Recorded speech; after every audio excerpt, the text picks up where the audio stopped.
Adelante. Gracias, colega, gracias por la presentación. Bueno, gracias, por la invitación, Juan, el equipo de Doyo, varios de los que están aquí veo en el chat, pues colegas, ya son colegas, algunos fueron estudiantes, algunos le di clase, algunos los conozco de otros lados. Muy contento de estar aquí con ustedes. Y bueno, sí, vamos a hablar un poquito de aplicaciones en series de tiempo. Bueno, ya hicieron un poco de introducción, básicamente soy de computación de base y haciendo un poco de aplicaciones en bio. Y mi concepto de bio es muy, muy amplio porque a veces hago cosas moleculares y a veces hago cosas como las que van a ver ahora, que son como temas un poco más agrícolas y otras aplicaciones, las que vamos, bueno, los problemas vienen y para un científico de datos o para un computing, pues son oportunidades más que nada, no son problemas. Eh, y bueno, vamos a hablar un poquito bien, quiero que sea un poco, no sea tan dogmático, pero básicamente cómo se resuelven problemas en redes neuronales. Todo lo que sea temas basados en secuencia tienen un tratamiento muy especial y para todos los efectos vamos a explicar por qué. Temas específicamente de transformadores en series de tiempo y dos aplicaciones que hemos trabajado pues digamos, en los últimos años. Voy a hacer un montón de asunciones, pero básicamente todos ustedes por lo menos saben que es una red neuronal y lo más probable, no les sea extraño cosas como esto. Mi entrada en una red neuronal, por ejemplo, dependiendo del tipo de problema, yo voy a tener un mecanismo, una forma de solución. Muy probablemente si su entrada es un vector, una matriz numérica y su target, su salida, su Y es un vector numérico, sencillo, de manera cerrada, usted hace una transformación matricial, lo mismo que hace pues una regresión lineal ajustada, este sería el resultado óptimo, y básicamente obtenemos esa relación X y Y. Lo mismo pasaría si fuera multidimensional, lo único que mi matriz X es un poquito más grande, misma metodología. Si fuera una matriz de entrada numérica, pero mi salida quiero que sea binaria, resolvemos un problema de entropía cruzada de una regresión logística, no hay problema. Si el problema es multidimensional o no lineal, más bien, entonces mis matrices se ponen más complejas, pasan por una red neuronal, esa red neuronal tiene un montón de capas, y pues mi salida puede ser entonces numérica, continua, o puede ser clasificación, puede ser también una categoría, qué sé yo, un montón de cosas que se pueden hacer, esto se puede poner en cascada, etcétera, ¿no? Sí, de hecho, si fuera numérica, pues funcionan súper bien. Las redes neuronales solucionan problemas también si son binarias. De hecho, si son imágenes, lo único que cambiamos es un poco la arquitectura de la red que está en el medio. En vez de tener, digamos, o tener muchas capas complicadas o muchas unidades en esas capas ocultas, lo único que hacemos es que tenemos entonces un tipo diferente de capas, capas convolucionales que lo que tratan de hacer es, pues, tratar de abstraer ciertos aspectos de la imagen. A todos los efectos de esta imagen es una matriz nada más que una matriz multidimensional y que esos valores se convierten cuando tú los traslapas todos en una imagen, ¿no? Y eh, ¿qué pasa si tuviéramos entonces muchas matrices o muchas imágenes en el tiempo?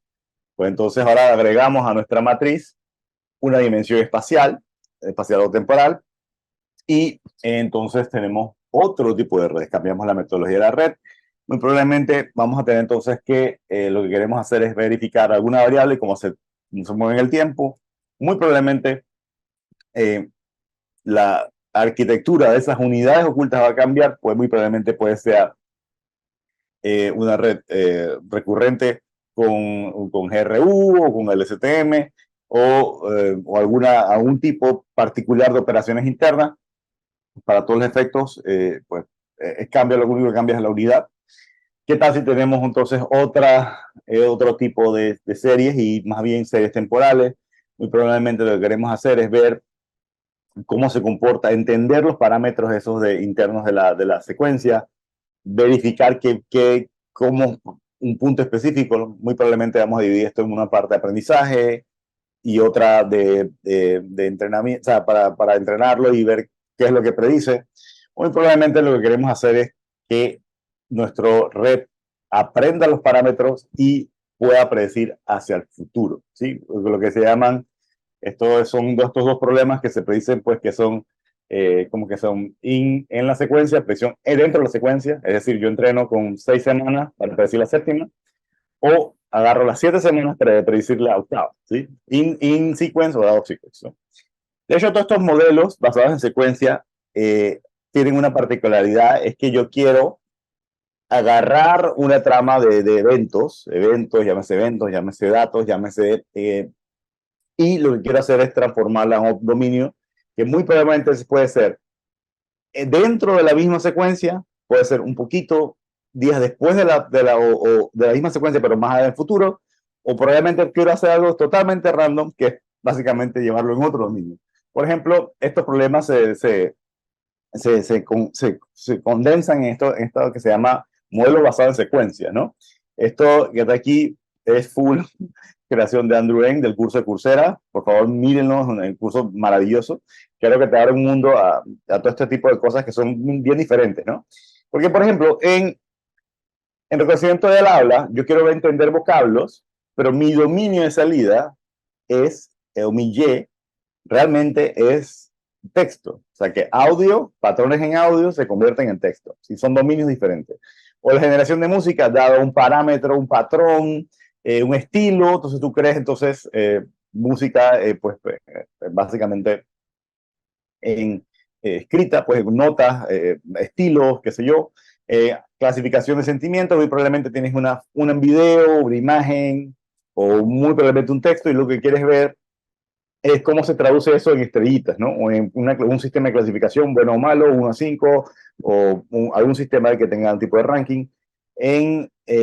Por ejemplo, en secuencias de ADN, tú lo que quieres es encontrar ciertos patrones que son importantes, de repente un sitio de transcripción, sitio de unión de proteínas de transcripción.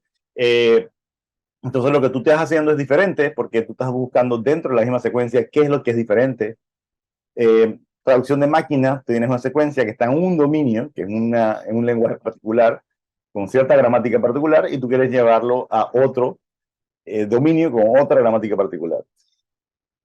También está lo que sería una secuencia de videos. Imagínense que realmente lo que tú en un video realmente es una secuencia temporal de frames, ¿no? Y qué tal si que yo quisiera agarrar todo eso y traducirlo a una sola actividad, ¿sí? Todos estos videos, básicamente él está haciendo como este de Usain Bolt, porque lo que está haciendo está corriendo. Entonces pasan de un dominio a otro, ¿sí? Y bueno, Name Identity Recognition, que también es parecido a un problema que se hace un poquito en informática. Tú lo que quieres saber es qué es el nombre de una capital, qué es el nombre qué es el nombre de una persona particular, o qué es una entidad, o qué es una institución, o qué de repente qué es un objeto, qué sé yo. Eso te ayuda un poco también a resolver un problema particular de NLP, que es para entender de qué se está hablando en una frase. Si ponemos más atención a cada uno de estos problemas, todos ellos se resuelven con redes recurrentes, ¿no? Lo único que va a cambiar es la entrada y la salida. ¿En qué dominio está la entrada y en qué dominio está la salida?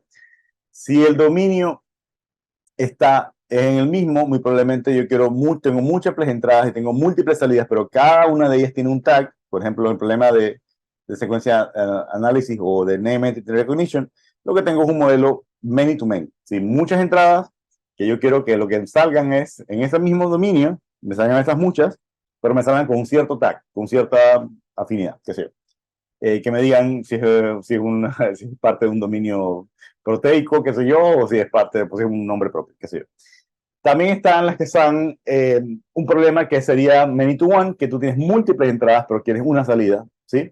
Esto sería como la variación de clasificación de sentimientos a estrellitas, ¿sí? Mucho texto, solamente un ranking o un punto en el ranking, o muchas frames que tú quieres saber de qué va, ¿no? Entonces, en este caso, pues las entradas van a ser múltiples y la salida solamente va a ser una. Entonces, básicamente, múltiples a 1. ¿Sí? En general, también hay otras que van a estar, digamos, basadas en un patrón inicial o de repente un punto de partida que puede ser vacío al inicio, pero basado en ciertos criterios.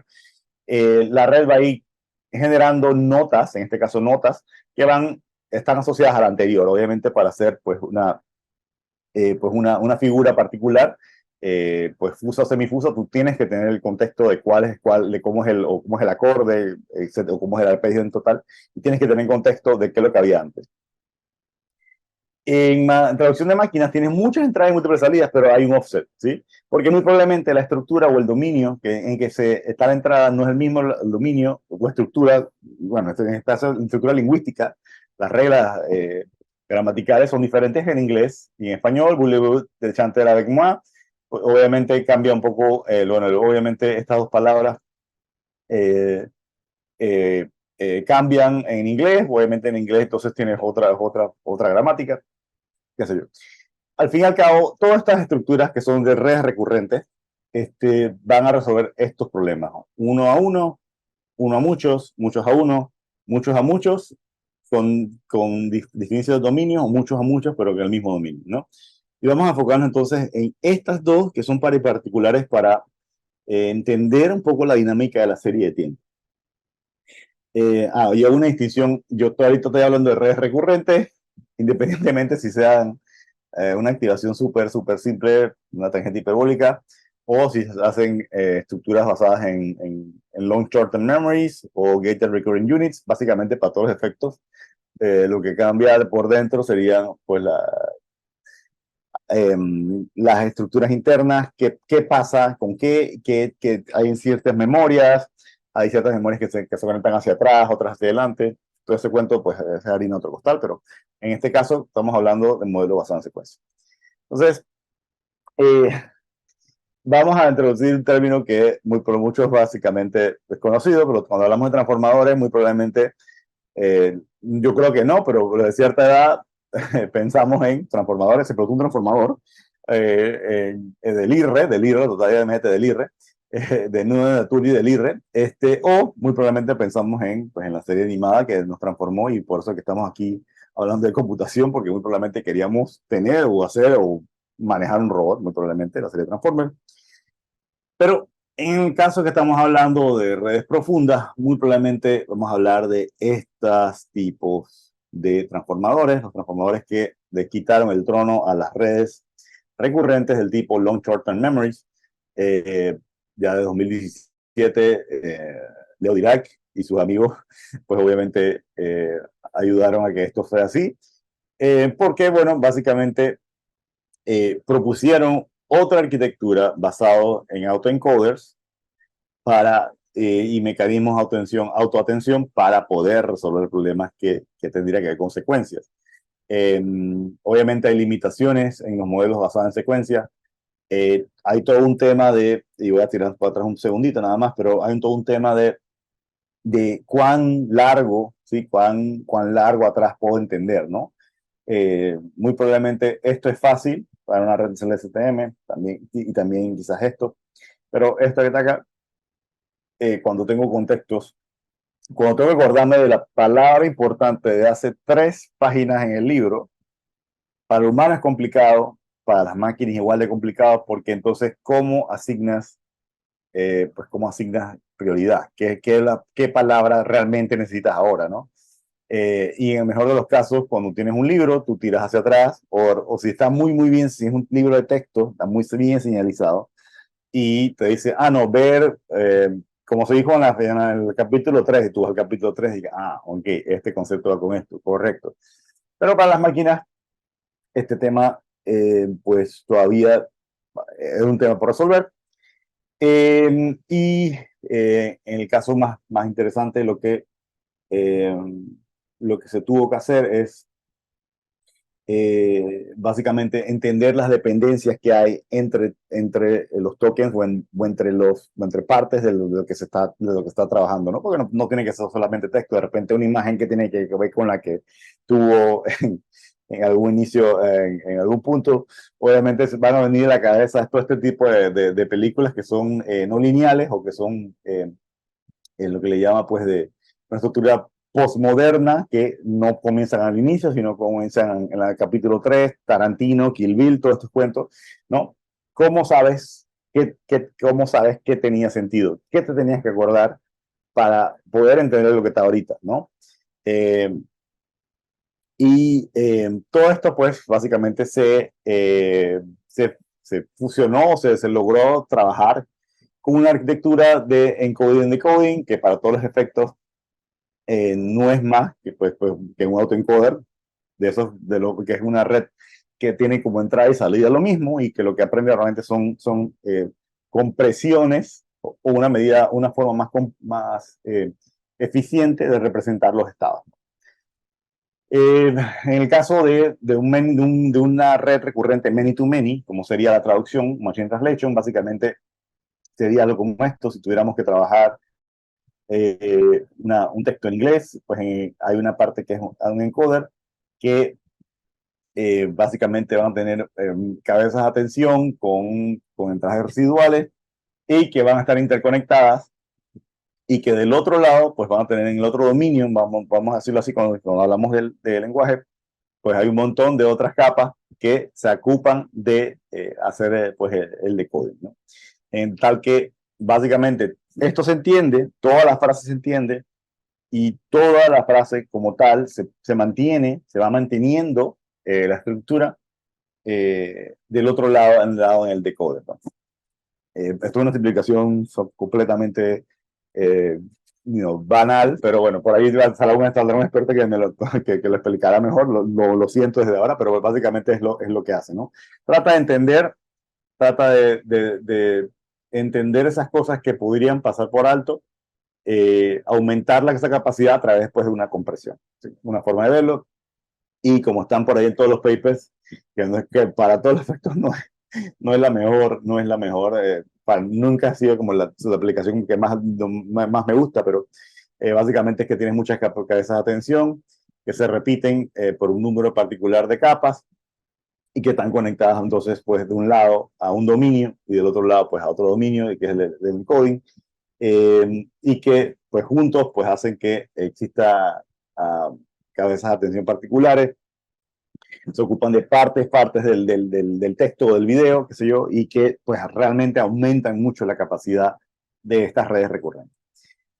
No hay más nada que decir que obviamente Transformers salió así como en la mitad del 2017, 2018, y para contar esto es para ahí todo el mundo se fue para entender el tema de los textos. El chat GPT que ustedes utilizan para sus tareas, o muy probablemente como su agente inteligente, su agenda inteligente y agente inteligente, también es basado en estas redes recurrentes de que tratan de mantener esa memoria, ¿no? Y creo que la forma más grandiosa de ver esto es que chatbot de ChatGPT te mantiene el contexto. Tú haces una pregunta, respuesta, y la pregunta que tú haces siguiente contiene cierto contexto o en mayoría el contexto de la pregunta anterior y la respuesta que te dio. Como ya te dije, esto es así, así. ¿O quieres que te explique más basado en esto? Entonces, ese tipo de pues ese es como se visualiza este tema de transformadores.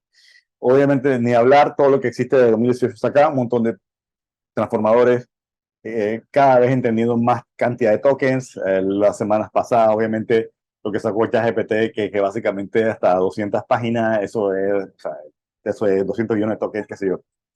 Eso serían libros enteros que pueden recordar. Quizás, y aquí hay todo un desvío de capacidad humana. Esa gente que, por ejemplo, puede decir poesías o recitar libros, frases de libros, etcétera, de memoria, pues imagínate, ya ChatGPT pues está simulando esa capacidad de entender, o traer a colación contextos que están muy, muy, muy lejanos, ¿no? Ahora, pero estamos hablando de series temporales, ¿no? Secuencias. Las series temporales para todos los efectos son una secuencia. Yo no puedo desligar el pasado, ¿sí? El punto que estoy ahora yo llegué aquí gracias a que yo estuve en un punto en el pasado. Y para todos los efectos, es una realización de eventos en que, que existe una realización de eventos dentro de una variable y que existe cierta lógica, digamos, en la secuencia, ¿no? Voy a simplificar esto mucho porque de repente una variable medida en el tiempo puede ser temperatura o, por ejemplo, la lluvia, ¿sí? Y muy probablemente la forma más fácil de entenderlo es que si tienes un sumidero donde se captura el agua, la medida que tenías en 12 y pasaron 6 segundos y ahora está en 12.2, pues obviamente es porque están relacionadas porque no puede 12.2 si no había un 12 antes, ¿no? Y así antes no había poder 12 si no había un 11.96 y sucesivamente, ¿no? Hasta que un punto que te vas hasta atrás, donde muy probablemente había cero y este es el punto donde tú puedes decir, ah, mira, ahí está donde ahí comenzó la lluvia. Eh, Hay una de estas series temporales y cuando les escalamos, imagínate que no solamente tenemos una variable variando en el tiempo, sino que muy probablemente tengamos un montón de variables variando en el mismo tiempo para el mismo fenómeno. O sea que no solamente puedes medir la lluvia cuando cae, pero de repente también al mismo tiempo hay un ruido en el techo que podrías medir en el mismo tiempo, o podrías también tener otros medidores que se ocupan de otras cosas asociadas a esa lluvia, y que podrías medirlo. O de repente, muy probablemente, o de repente, algo que obviamente es conexo, es que a lo mejor no te darías nada cuenta de esto si no fuera un sábado. Y si pasara un lunes que estás trabajando, no te das cuenta. O sea que hay otra idea que es otra serie de tiempos que tú estás viendo esas dos series de tiempo pasando, ¿no? La gota cayendo en el techo, haciendo el ruido, y tú dándote cuenta que entonces el medidor de afuera está midiendo. Solamente lo vas a dar cuenta porque hay una tercera serie de tiempos que tú estás en tu casa, ¿no? Eh, este concepto se engloba bajo la idea de series con múltiples horizontes, ¿no? Y para todos los efectos, eh, hablamos multihorizontes cuando tenemos una combinación compleja de entradas y con ellas variables que están estáticas, que son invariantes en el tiempo, pero también entradas futuras conocidas y otras series de tiempos exógenas que no tienen nada que ver contigo, que de repente hay un camión pasando y que hubo otra serie de cosas, factores ambientales, de terreno, de repente la medición no se dio bien porque de repente se deslavó un poquito y el mismo medidor se cayó, tú no estás midiendo eso, pero pasan, es una serie que está pasando a la par que tú estás haciendo tu medición o estás haciendo tu análisis. Entonces, esta figura, por cierto, es de este Pepe, pero básicamente que tenemos un punto en que tenemos hacia atrás pues los targets que queremos entender para poder luego hacer una predicción, ¿no? Una predicción que la que está acá en azul sería puntos nuevos que queremos sacar out of sequence, ¿no? Out of sequence, todo lo que viene después. Ahora, pero estas entradas estáticas muy probablemente van a tener algunos covariantes, y esos covariantes también van a afectar estos picos. Entonces, ¿cómo tú haces sentido de toda esta data, no? Creo que la mejor manera de ver esto es, por ejemplo, las entradas conocidas, todo esto que hace adelante es predicción, modelo de predicción, pero eventos exógenos, por ejemplo, una vacación, un día feriado, un día en que está cerrada. Entonces, tu modelo debe poder entender esas otras series que están haciendo, que son exógenas a lo que tú estás midiendo, como probablemente tú estás midiendo las ventas, ¿sí? Y la información, lo que tú tienes es sobre los productos y cómo se venden. Pero tú tienes otra serie que es, por ejemplo, cuando fue un día libre, por ejemplo, Black Friday, por ejemplo, ese es otro evento que pasa, que afecta tu serie de tiempo, si tú quieras o no, ¿no? Porque va a haber una afluencia mayor de gente en el mall, muy probablemente vas a tener más ventas. De repente un día que pues el país está trancado, no sé, o de repente se daña el metro 2 horas en Panamá, se vuelve, o llueve en Panamá, que raro que llueve en Panamá, pero llueve en Panamá y son 2 horas, cambia tu día cambia en 2 horas, sí, sí llueve, ¿no? Entonces, esta heterogeneidad de fuente de datos y poca información de cómo interactúan realmente, porque tú no mides eso, ¿no? En tu sistema, hace que la predicción de series temporales multihorizonte sea desafiante. Entonces, ¿A dónde caemos? Es que existen métodos particulares, y ahí no lo puse aquí, pero por ahí se los puedo mandar, el código para implementación de esto, que se llama Temporal Fusion Transformers, que es básicamente, no voy a decir que es lo último, pero lo más reciente último, como 2 o 3 años tendrá. Este artículo es de 2021, así como casi 3 años.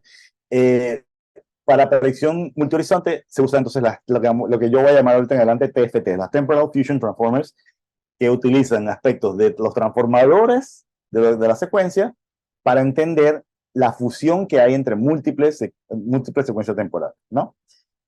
Obviamente las referencias a Loki y la serie de Marvel están de más, pero obviamente presentes.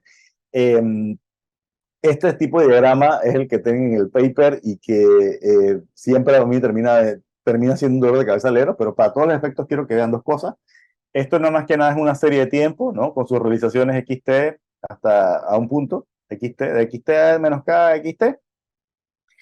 Y muy probablemente vamos a tener algunas pues salidas en XT más 1 hasta XT tau, ¿sí?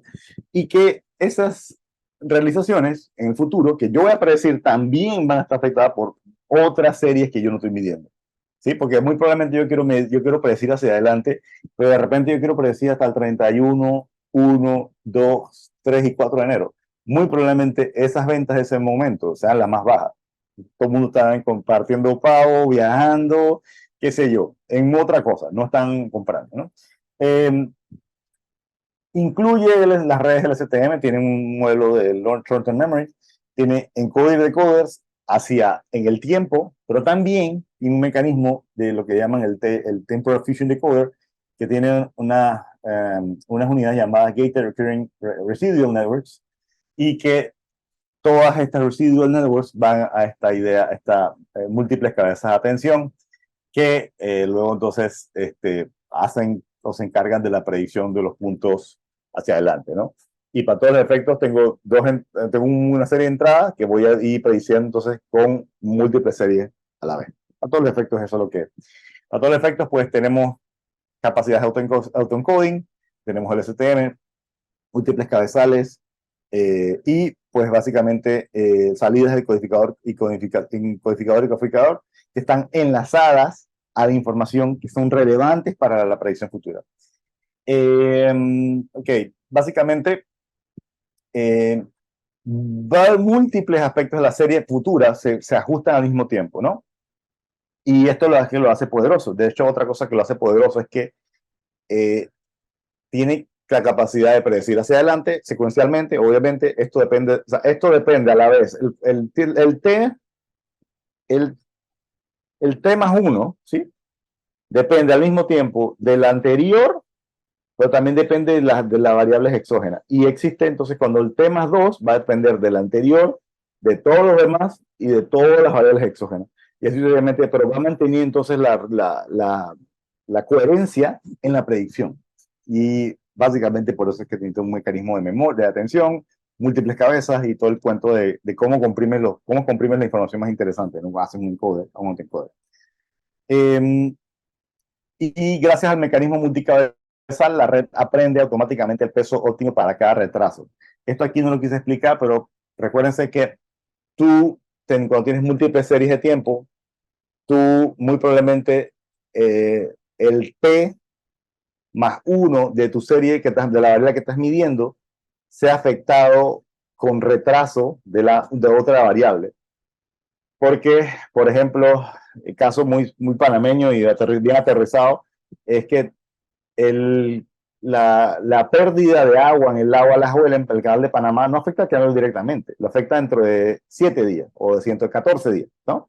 Entonces, ese cambio o ese retraso se le llama el lag. El tiempo en que otra variable afecta tu variable de medición puede ser cero, o sea que básicamente está aquí el lag cero, o puede ser mientras más uno o sea, menos 7, tú tienes que calcular, ¿no? Entonces, este mecanismo de atención, la multicabezal, resuelve eso, porque no tienes que calcular los lag para luego entonces analizar cómo la serie se entrelaza. Y bueno, obviamente predice pues, básicamente varios puntos, hace que manejen una burrada de datos al mismo tiempo. Entonces yo les traigo dos aplicaciones particulares de lo que hemos hecho en el último año, sí, básicamente en año, ya se cumple como un año y medio de esto. Y esto es se produjo la serie temporal de carga, sí, carga, y habla de carga, pues de potencia, que se consume en la República de Panamá. Este es un trabajo que se presentó en Concapan el año pasado, 2022, con un estudiante de maestría, Magister Vicente Navarro. Él trabajó, una vez trabajó, terminó con la tesis, se comenzó a interesarse en estos modelos de predicción, pero aplicado a lo que él, bueno, lo que él más hace, pues que es temas de potencia. Entonces, obviamente, el sistema nacional de potencia, muy probablemente se lo conozcan de memoria algunos de ustedes, pero tenemos entonces térmicas, muchas hidros en el área de tierras altas y una matriz compleja, básicamente con entradas de turbinas solares, solares y pues, eólicas en algunos puntos. Y recordar pues que obviamente toda la masa poblacional está aquí, mientras que toda la generación está acá. Hay un tema ahí pues, de logística que es bien interesante. ¿Por qué es importante trabajar con lo que llaman short-term load forecasting? La carga, pero a corto tiempo. El programa de CTLF básicamente es porque así la empresa generadora sabe cuándo y dónde poner los recursos, asignarlos, para tener un nivel de despacho y para tener una estabilidad, un análisis de estabilidad del sistema en cualquier momento. ¿Sí? Y bueno, más si tienes diferentes entradas de generadoras en diferentes momentos con diferentes cantidades pues, de megawatts. Para todos los efectos, la demanda nacional se puede entender como una serie temporal basada en que pues hay un subconjunto del sistema de potencia, tal que hay realizaciones sobre esa demanda nacional en tiempos, al tiempo T, y aquí hay una imagen bajo básicamente que es lo que controla el CND, ¿no? El Centro Nacional de Despacho, y creo que tiene una página que tú puedes verlo en tiempo real, y verificar básicamente cuánto es la generación, cuánto es la demanda y la demanda pronosticada, ¿no? Y si se dan cuenta, estas series temporales ahí obviamente estamos bien si ahí se genera mucho y se demanda poco. Pero en algún punto por ahí, si la demanda pronosticada pues es mayor o si la demanda real es mayor, pues obviamente entonces ahí estamos en problema y donde tenemos que ir a pedirle a Centroamérica y así sucesivamente. Para estos efectos, se trabajó con datos sobre 7 días para predecir un octavo. O sea que mis entradas eran series de 7 días para predecir entonces un día y así sucesivamente, ¿no? Tal que mi entrada son días, y tengo la potencia, tengo un montón de variables que ahora voy a describir, y al otro lado tengo la demanda, ¿sí? Porque un modelo de demanda. Además de esto, se hizo un ajuste de modelos basado en modelos de regresión SARIMA. O sea, se compararon dos métodos. Método, ¿cómo le haría SARIMA? Que es un método particularmente bueno de hecho, digamos, el estándar antes de las redes neuronales era utilizar métodos regresivos, autorregresivos, en que tenemos modelos autorregresivos, modelos móviles y en este caso con temporalidad. Con la S implica que es temporalidad. No vimos si es verano o temporada de lluvia. Pero bueno, se calculó un modelo SARIMA y se comparó contra el modelo TFT. Para todos los efectos, recuérdense que el modelo TFT pues, va a tener entonces va a tener variables por 168 y lo que se quiere, básicamente en horas, y se quiere predecir las próximas 24 horas. Basaron todos los mecanismos del STM, autoencoders, no me voy a poner esto, pero básicamente IL es las redes del STM, ¿no? Pero para todo el efecto esto es importante, ¿no? Llevamos 168 horas para predecir las próximas 24. Tenemos un mecanismo de atención y básicamente algo como esto. Imagínense que ahora tenemos estos días de entrenamiento para predecir uno más. Y estas son las variables que se tienen. Entonces, cada una de estas variables es una serie, recordar eso, ¿no? Y va a tener la carga, que es lo que quiero predecir, pero aquí tengo además también la temperatura a 2 metros, la temperatura, la humedad relativa, la precipitación líquida, bueno, la lluvia, la velocidad, si es un día de vacación, para holiday, o si es un día de escuela, ¿no? Y esto que está acá, pues son variables binarias y están para diferentes puntos del país, para Panamá, Santiago y David, ¿sí? Ahí hay diferentes puntos donde se genera esa carga, se genera eso, entonces hay diferentes puntos donde se midió. Esto que está acá solamente es la correlación, cuál es, obviamente la carga, con la carga es altamente correlacionado, pero hay variables que están, y se conoce que están correlacionadas, y otras que no, por ejemplo, el holiday y el holiday ID, por ejemplo, qué tipo de qué fiesta es, si es un santo, si es una patronal, el cumpleaños de alguien, de un corregidor, whatever, ¿no? Y sobre todo, importante también porque las demandas cambian los fines de semana. Obviamente, cuando hay más gente en la casa, más electricidad se da. En corto, básicamente se midieron se compararon los dos métodos, el TFT y el SARIMA, un método autorregresivo contra un método neuronal puro, y se hizo para 7 semanas, y pues básicamente entendiéndose que pues en el error aproximado, el promedio porcentual, el MAPE, tanto como el RMC del propio modelo, pues básicamente en ambos casos, pues era menor. Bueno, tanto el MAPE como el RMC era peor en interés temporales. ¿Cómo se ve esto en el mundo real? Es que básicamente, para todos los efectos, eh, el TFT pues toma en cuenta todas esas otras series, estas series que no tienen, que no están, que pueden solamente tener una o dos afectaciones en el futuro, y para todos los efectos, aquí vemos en negro la demanda real de ese momento, de ese día, de esa serie de días básicamente, y cómo se ve, no se distingue mucho, pero básicamente se ve que el TFT, que es más rojito, está mucho más apegado a la realidad, obviamente, probablemente con varias fallas, ¿no? Y el método SARIMA es útil, pero un margen de desempeño de 7% versus TFT, que tiene un 2%, y hay unas métricas específicas que ponen en el paper de cuáles son los números de cabezales, cómo los parámetros del codificador que pueden mirar. Y obviamente quedan otras ideas de cómo tener pues otras unidades atencionales y hacer otras predicciones, y también comparar esto, por ejemplo, esto que está aquí, este pico de aquí, de repente, ¿qué pasó en este momento? Esto va pues en carga, ¿qué pasó en este punto? Hay muchas veces que el sistema se sobrecarga por no quiero decir nada particular, pero de repente hay eventos, por ejemplo, que sacan fuera a la gente de las casas, o de repente en general la demanda pues la aumenta. Rápidamente quiero mostrarles algo similar que hicimos, pero en otro dominio, que es en modelos meteorológicos. Esto también se presentó en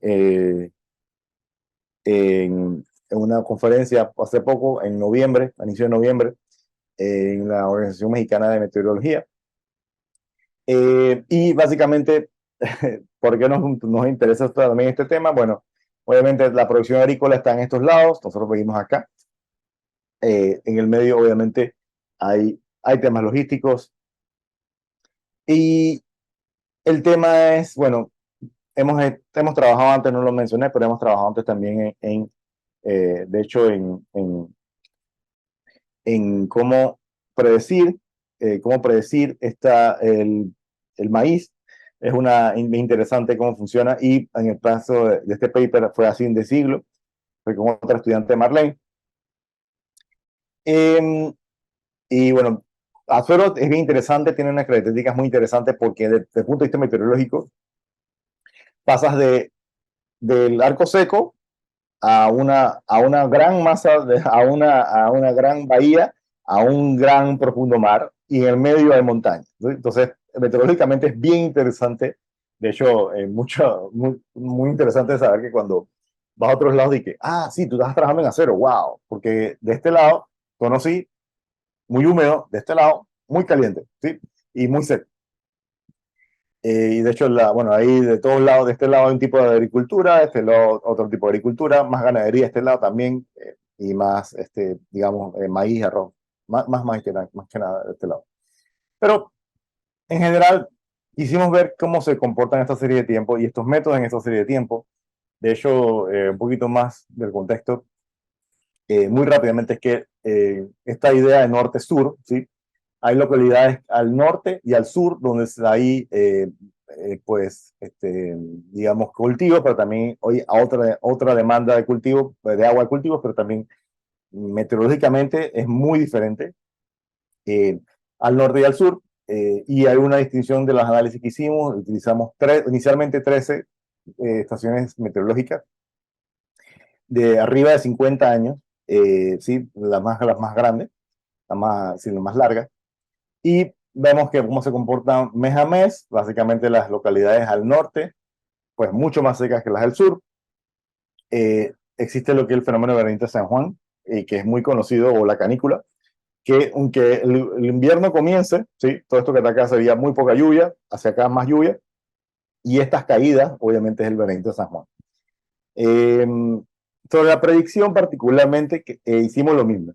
Trabajamos con un método regresivo que es ARIMA y un método neuronal que es el TFT. En este caso se hizo una regresión para cada localidad, ¿sí? Y con diferentes modelos ARIMA, con diferentes parámetros. Básicamente se entendió cada una de las posibles series temporales y nos dimos cuenta que hay algunas que tienen algunos más ajuste, otro peor ajuste. De hecho, este sería el RMS, cuán bueno se ve o cuán pues se ve muy diferente. De hecho, este modelo es mejor, pero tiene un montón de parámetros, y este es peor, pero tiene mucho menos parámetros. ¿Sí? Esto es algo bien interesante.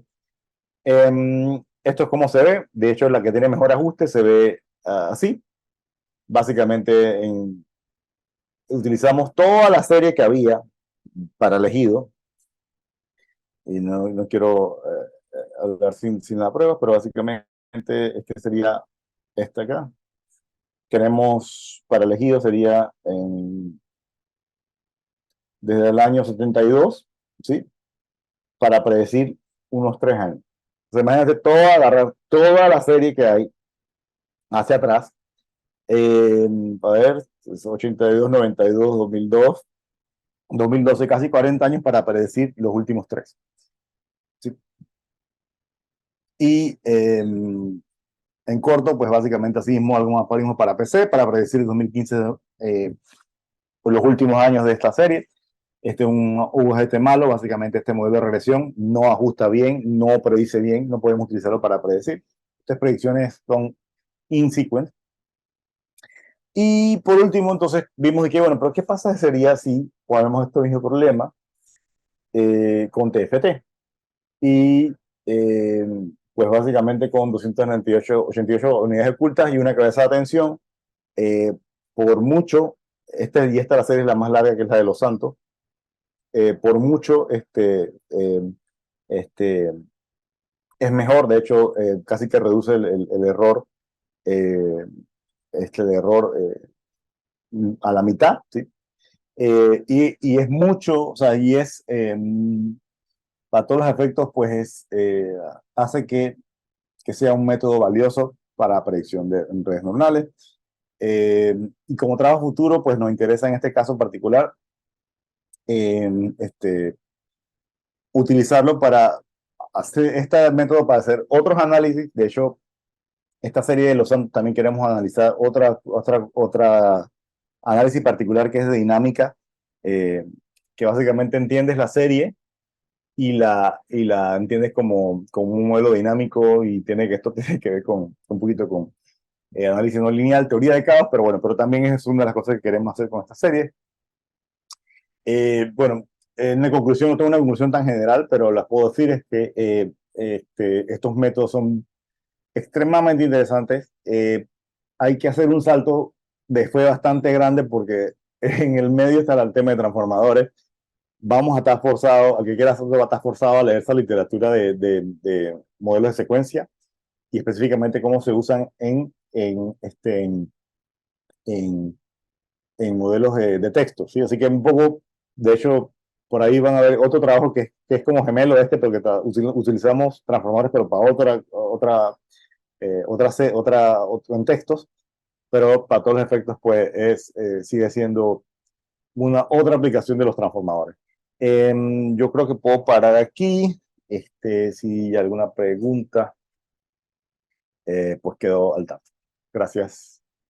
Ahí están mis redes, mi correo, lo que quieran, es lo que requieran ahí.